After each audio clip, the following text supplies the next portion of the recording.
বেহালায় ফের পথ দুর্ঘটনায় মৃত্যু। 24শে ডিসেম্বর রাতে বাইক দুর্ঘটনা এবং গতকাল রাতে এসএসকেএমে মৃত্যু হয়। নিহত যুবকের নাম অজয় সিং রাজপুত।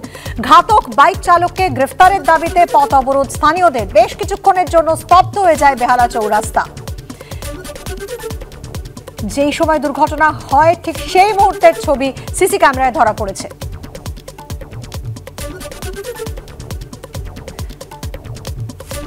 এই ঘটনায় একজনের মৃত্যু হয়েছে। গতকাল রাতে এসএসকেএমে মৃত্যু হয়। নিহত যুবকের নাম অজয় সিং রাজপুত। ঘাতক বাইক চালককে গ্রেফতারের দাবিতে পথ অবরোধ স্থানীয়দের। কথা বলবো আমাদের প্রতিনিধি হিন্দোলদের সঙ্গে। সরাসরি চলে যাচ্ছে হিন্দোলের কাছে। হিন্দোল, পথ অবরোধ করেন স্থানীয়রা এবং দুর্ঘটনাস্থল সেই বেহালা চৌরাস্তা।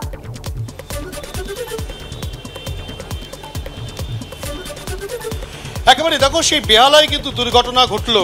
যে বেহালা চৌরাস্তায় দুর্ঘটনাকে কেন্দ্র করে রীতিমতো রণক্ষেত্রের চেহারা নিয়েছিল, সেই বেহালাতেই আবারও একটি পথ দুর্ঘটনা। যে পথ দুর্ঘটনা হয় গত 24 তারিখ রাতে। সেই সময় কিন্তু এক বাইক আরোহীকে অপর একটি বাইক এসে ধাক্কা মারে এবং সে গুরুতর আহত হয়। তাকে প্রথমে এমআর বাঙ্গুর হাসপাতালে এবং পরবর্তী ক্ষেত্রে এসএসকেএম হাসপাতালে নিয়ে যাওয়া হয়। তার চিকিৎসা চলছিল। পরবর্তী ক্ষেত্রে তার মৃত্যু হয় গতকাল। তারপরেই সেই বাইকটিকে ধাক্কা মেরেছিল, অর্থাৎ কিনা যে কারণে সেই যুবকের মৃত্যু হয়েছিল অজয় সিং রাজপুতের, কেন সেই বাইকটিকে পুলিশ এখনো পর্যন্ত ধরতে পারল না এবং সেই বাইক চালককে গ্রেফতার করা গেল না, সেই দাবি নিয়েই কিন্তু রীতিমতো বেহালা থানার সামনে বিক্ষোভ দেখাতে শুরু করেন সেই মৃত যুবকের পরিজনেরা এবং তার প্রতিবেশীরা। আমরা কথা বলে নেব, তেমনই বেশ কয়েকজন রয়েছে আমাদের সঙ্গে। আপনারা তো এখনো পর্যন্ত থানার সামনে জড়ো হয়ে রয়েছেন, কেন? আমাদের বন্ধুকে যতক্ষণ অবধি ইনসাফ পাবে না ততক্ষণ আমরা যাব না। রাত্রির অবধি দাঁড়াতে হবে, সকাল অবধি দাঁড়াতে হবে, আমরা দাঁড়িয়ে থাকবো। এদিকে অভিযোগটা কি ছিল? আমাদের ধরে নিয়ে আসার ইনসাফ চাই আমাদের। হ্যাঁ, আমাদের বন্ধুকে জায়গায় ঢুকেছে, ওকে আবার অ্যারেস্ট করে নেবে, আমরা এদিকে চলে যাবো। এরা অ্যারেস্ট করে ওকে ছেড়ে দিচ্ছে। থানার সামনে থাকবে? হ্যাঁ, সারাদিন থাকবো। সাজা মিলনা চাই।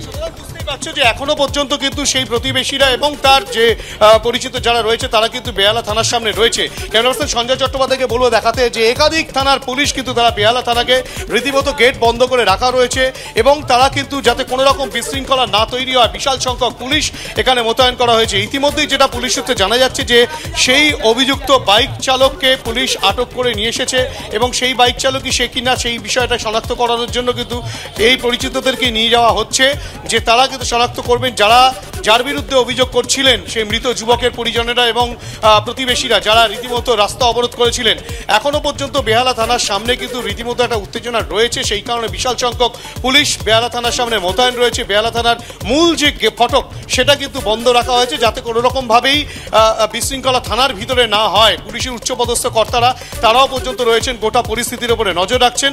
গোটা পরিস্থিতি এখন কোন জায়গায় দাঁড়ায়, অভিযুক্ত যার বিরুদ্ধে অভিযোগ করা হচ্ছে সেই বাইক চালককে পুলিশ আটক করে নিয়ে এসছে, তেমনটাই পুলিশ প্রাথমিকভাবে জানাচ্ছে।